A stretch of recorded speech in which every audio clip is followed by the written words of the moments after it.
Welcome to Demond Does, the 6 questions where the same 6 questions can tell a unique story. I am your host, Demond, father of two, husband of one, and leader of this here Demodcast.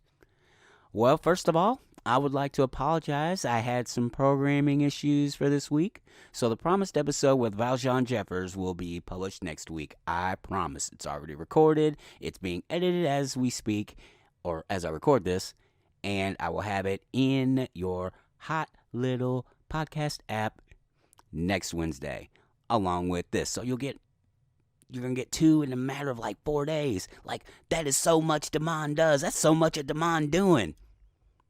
Okay, that's enough. So you're probably wondering what this episode's about. Well, it's Black History Month, and I have a confession to make. I'm not as versed in it as I would like, and this is part of that change. Part of my reluctance is that every story seems to emphasize the struggle and not the joy. Like, I appreciate that, but there's more to our history. Not only that, Black History Month in school didn't resonate with me because it felt more like a pat on the back for the rest of America to say, "Look how far we've come." There are other places to look for horrors of being black in America, and I wanted to focus on something different. I wanted to focus on the people who helped this country grow and buried by his story. So I went to where we all go when we want to learn something: Google. The solo episode back on July 8th with the report about Bass Reeves was the start and continues here. And if you hadn't listened to the Bass Reeves episode, I believe it's called Another Solo Episode. It's on July 8th, and it was dope. Today, I'm sharing a little bit of what I've learned about Robert S. Abbot, who is the creator of the largest African-American owned newspaper, the Chicago Defender, and his influence. Editor and publisher Robert S. Abbot was born in the town of Frederica on St. Simon's Island, Georgia, to former slaves Thomas and Flora Abbott. As a young man, Abbott studied printing at the Hampton Institute before going on to study law at Kent College in Chicago.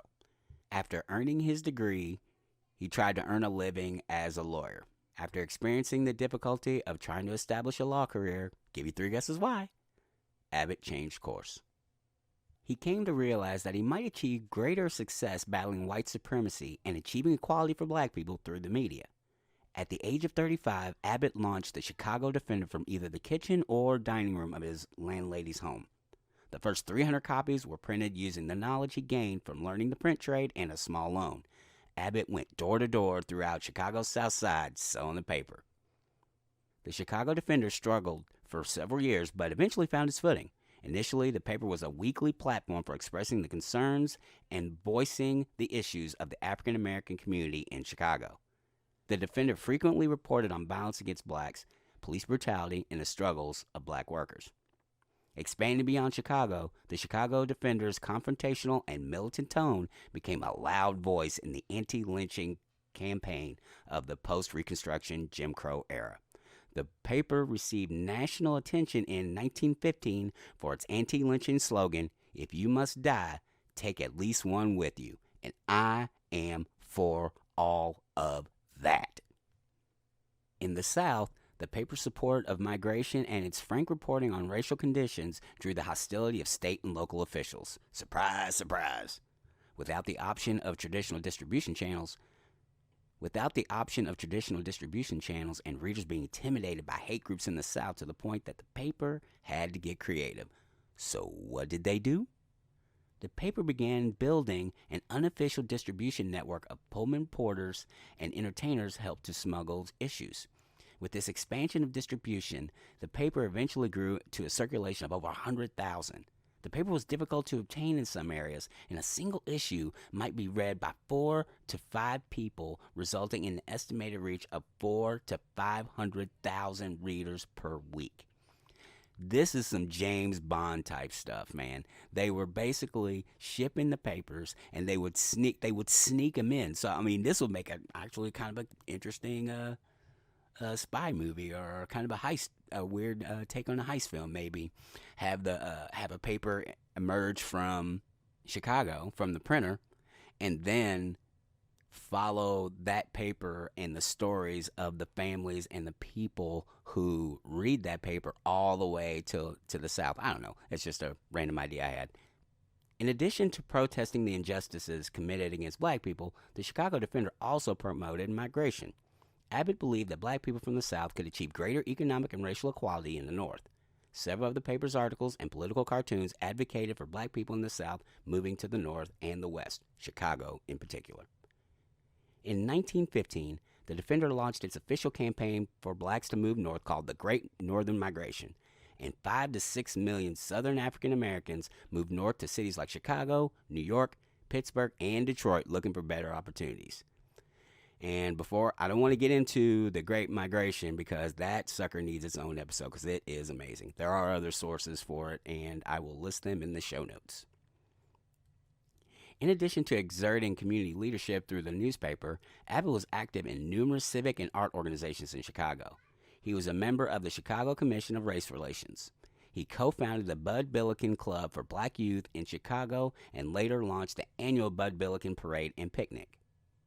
The Bud Billiken Parade and Picnic is an annual parade held since 1929 in Chicago, Illinois.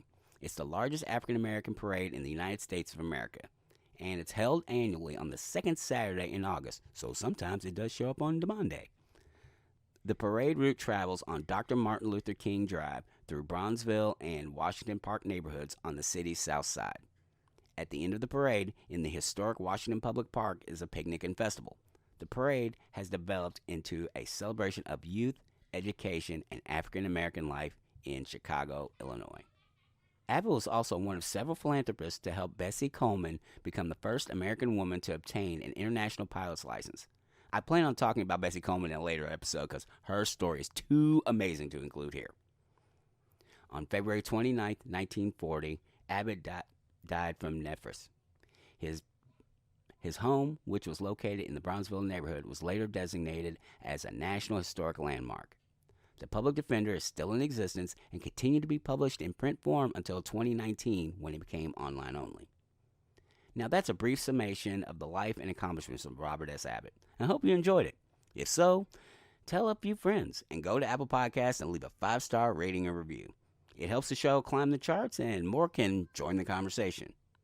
Next week, I promise to have the returning Valjean Jeffers as we talk about her writing career, what she's been up to since our last meeting, and her new book in her Mona Livelong series, which I think of as a female steampunk version of Harry Dresden, but much more. So, until next time, see it, hear it, speak it,